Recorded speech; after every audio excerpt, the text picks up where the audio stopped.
À Los Angeles, Nicky, un beau playboy égocentrique, passe de femme en femme, sans jamais avoir de travail ni de maison.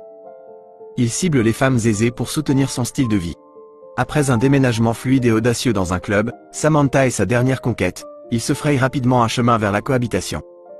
Sa formule secrète? Une routine minutieusement élaborée, le sourire matinal parfait pour ne pas me donner un coup de pied et des techniques de chambre qui garantissent la satisfaction, mais pas l'obsession. Cependant, la clé est une performance constamment croissante au lit, gardant Samantha accrochée. Contrairement aux rêves ensoleillés des 30 000 rêveurs qui affluent à Los Angeles chaque mois, le chemin de Nicky vers le succès est pavé de paroles douces et d'efforts minimes. Oubliez le train-train quotidien. Nicky aspire au style de vie hollywoodien par excellence, un manoir tentaculaire perché dans les collines, une voiture de sport flashy dévalant Sunset Boulevard, le tout sans lever le petit doigt. Les femmes ne sont que des pions dans son jeu, des tremplins dans son ascension vers une vie de luxe. Mais entretenir cette façade demande plus de travail que prévu. Des fissures apparaissent bientôt dans le monde soigneusement construit de Nicky alors qu'il trahit la confiance de Samantha, d'abord avec son amie Emily. La trahison ne s'arrête pas là. Pendant que Samantha est en voyage d'affaires, Nicky organise une fête folle chez elle, un manque de respect flagrant pour ses limites, et là il rencontre Christina, une autre cible pour son charme manipulateur. Malgré le véritable désir d'Emily d'avoir une véritable connexion, Nicky reste aveugle à tout sauf à sa richesse.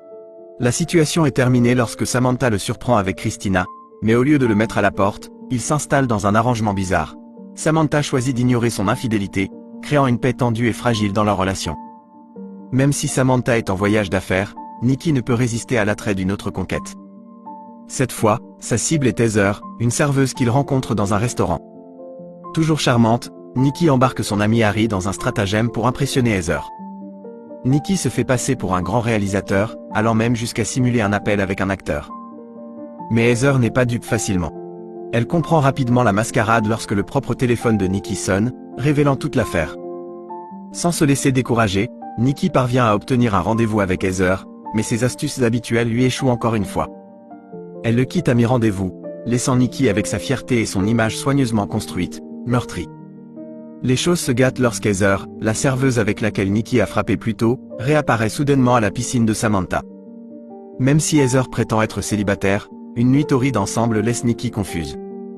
Le lendemain matin, il découvre que la voiture de Heather n'est pas la sienne, ce qui fait douter de son honnêteté. Furieux, il la jette dehors.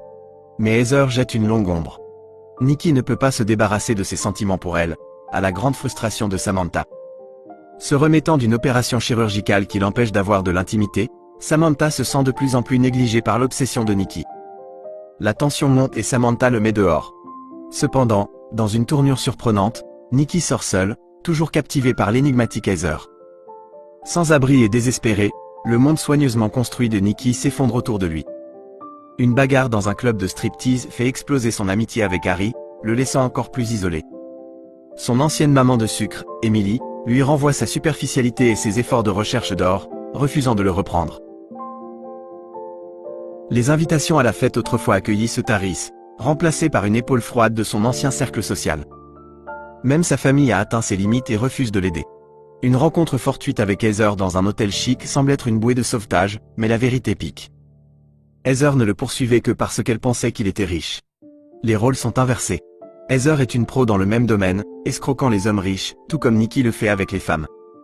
Contrairement aux femmes naïves qu'il ciblait, Heather est une arnaqueuse endurcie. Elle lui propose une proposition surprenante, un toit au-dessus de sa tête, partagé avec sa colocataire décontractée Eva, et une chance de recommencer.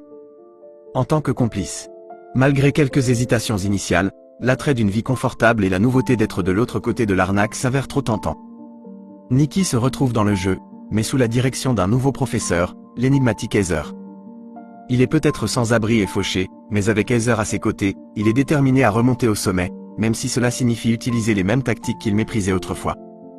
Une lueur d'espoir s'enflamme lorsqu'Heather, dans une tournure surprenante des événements, révèle qu'elle est amoureuse de Nicky et a même rompu ses fiançailles avec lui. Mais la révélation s'accompagne d'une vérité amère. Son fiancé, héritier d'une fortune grâce à sa famille propriétaire des Rangers de New York, a toujours financé secrètement son style de vie. La nouvelle bouleverse Nicky. La colère couve face à la tromperie de Heather, qui a gardé un si grand secret. Il sort en trombe, ses émotions enchevêtrées. En revenant plus tard, cependant, il ne trouve qu'un mot d'au revoir. Heather a pris l'avion pour retourner à New York. N'ayant plus rien à perdre et, étonnamment, le soutien inattendu de son ami Harry, qui paye même le billet d'avion, Nikki prend une décision désespérée. Alimenté par un mélange d'affection persistante et d'envie de comprendre cette femme énigmatique, il se lance à la poursuite de Heather, déterminé à la reconquérir, ou du moins à obtenir des réponses, avant qu'il ne soit trop tard.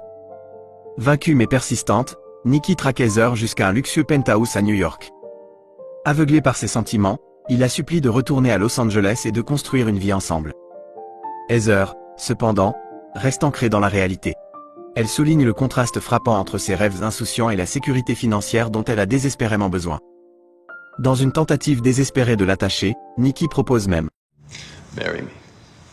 La vérité est plus profonde que jamais. Heather révèle qu'elle est déjà mariée. Already married. Brisée et navrée, Nikki ne comprend pas pourquoi elle ne quitterait pas son mari pour lui. Heather explique sa situation difficile.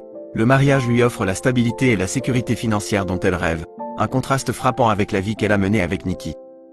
À ce moment-là, son véritable mari entre.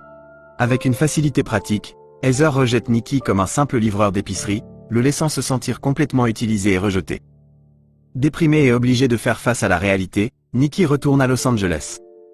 Un sentiment de maturité retrouvé l'envahit. Il comprend enfin que la vie a une valeur au-delà du monde superficiel dont il rêvait autrefois. Échangeant ses plans manipulateurs contre un travail honnête, Nikki accepte un travail de livreur de produits d'épicerie.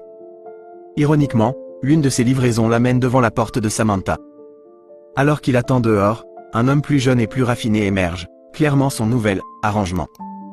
Le contraste est saisissant, un rappel de la vie qu'il a jouée. Le film se termine par une scène apparemment banale.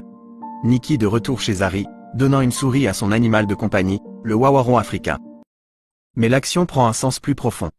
Cela symbolise l'acceptation par Nikki d'une vie plus simple, un monde loin de l'extravagance et de la tromperie qu'il poursuivait autrefois.